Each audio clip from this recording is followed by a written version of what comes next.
Bom dia com muita alegria na presença do Senhor. Este é o seu Falando de Vida. Que nessa manhã o Senhor possa te encontrar com o coração aberto para mais um dia glorificar e honrar o nome do Senhor. Hoje nós vamos falar sobre o livro de Lucas, no capítulo de número 18, lá no versículo de número 27, diz assim: Ele, porém, respondeu: As coisas que são impossíveis aos homens são possíveis a Deus. Disse Pedro: Nós deixamos tudo e te seguimos. E disse ele: Em verdade vos digo que ninguém há que tenha deixado casa, ou pais, ou irmãos, ou mulheres, ou mulher, ou filhos pelo reino de Deus, e não receba muito mais nesse mundo, e no mundo vindouro a vida eterna. Aqui nós vamos ver aqui uma tradição sendo quebrada pelo Senhor Jesus. Aqui essa passagem de Lucas 18 fala sobre o jovem rico, sobre aquele que teve a oportunidade de ser salvo, mas por causa da riqueza, o amor, o dinheiro, ele preferiu ficar com o dinheiro do que ficar com o Senhor Jesus. E o Senhor disse para ele: vai, vende tudo que você tem, reparte, dá aos pobres, vem e me segue. Mas ele tinha muito dinheiro, ele imaginou aqui a sua situação sem dinheiro, sem honra, sem prestígio, e ele preferiu o mundo do que o Senhor Jesus.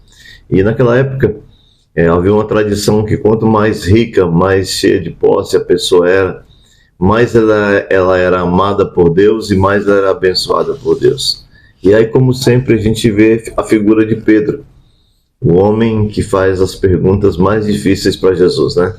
Ele diz: Senhor, e nós? Nós deixamos tudo para te seguir, e nós agora?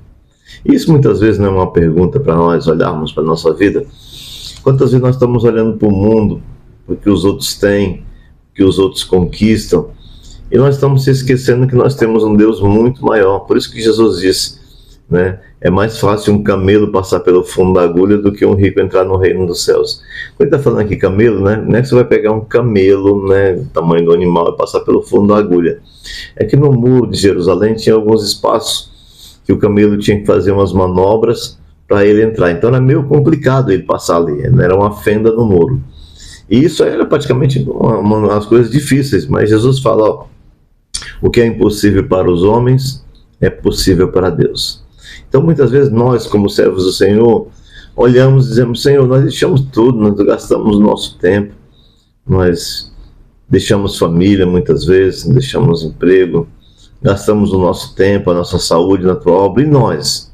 Aí o Senhor diz assim, ó, para mim e para você: em verdade vos digo que ninguém há que tenha deixado casa, ou pais, ou irmãos, ou mulher, ou filhos pelo reino de Deus, e não receba muito mais nessa vida. Então, não é em vão quando você deixa as coisas pelo Senhor Jesus. O teu tempo, a tua saúde, ela não é em vão. O Senhor tem muito mais para mim e para você. Sabe, se você gastou a tua vida, o teu tempo, a tua saúde, isso é muito importante, porque isso diante do Senhor vai trazer recompensa, vai trazer provisão, vai trazer restauração. O Senhor promete muito mais nesta vida, olha que interessante, né? Neste mundo.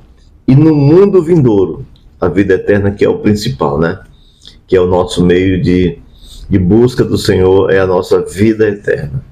É quando nós partimos dessa carne aqui, desse corpo, nós vamos ter um corpo glorificado e vamos morar a eternidade inteira com o Senhor Jesus. Lá não haverá choro, lá não haverá tristeza, lá somente haverá a presença do Deus maravilhoso que nos prometeu viver. Então, nessa manhã, o que você tem escolhido? A riqueza ou o mundo? Saiba que, por mais que você trabalhe, se esforce, você nunca terá o que o reino de Deus pode produzir na tua vida. Por mais que você trabalhe 24 horas por dia, tem gente que fala: olha, meu nome é trabalho e o meu sobrenome é hora extra. Eu tenho um ditado chinês que diz assim, que o homem, ele gasta a sua saúde em busca do dinheiro e depois usa o dinheiro para tentar buscar a saúde. Então, trabalhar é digno, mas tem que ter tempo para todas as coisas. Tem que ter tempo para a família, tempo para Deus, tempo para tudo, tempo para desfrutar o que você ganha, porque isso é um dom de Deus, o homem desfrutar do que ele ganha. Então, separa teu momento para o Senhor. Estamos aí no final do ano aí, faça uma reflexão. Quantas coisas você deixou pelo reino de Deus? Quantas coisas você deixou para estar na presença daquele que te criou, na presença daquele que te formou quando você não era nada no ventre da tua mãe? Então, nessa manhã, reflita sobre isso. Há uma recompensa nesse mundo e no mundo vindouro a vida eterna. Eu quero te fazer uma pergunta. Qual é a tua expectativa? Onde você vai passar a vida eterna? Essa é a minha pergunta.